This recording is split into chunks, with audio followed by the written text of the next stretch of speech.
pagka-Kristiyano. Amen. Dahil hindi lang literal na pagka-Kristiyano o word na mayroon ka na tinatawag na Kristiyano. Naging Kristiyano ka. Why?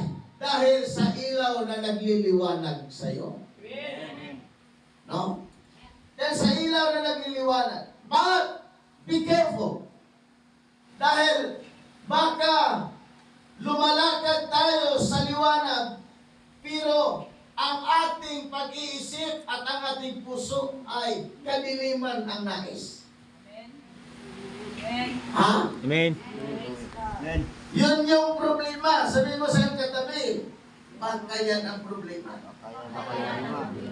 Ha? Amen?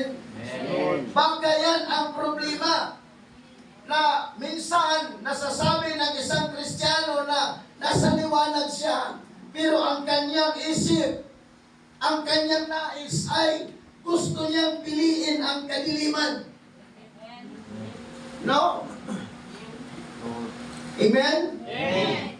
Alam niyo mga kapatid, sa Bible, mayroong isang taong nagpangalang Judas. Lahat ng sabing Judas. Yung pangalang Judas,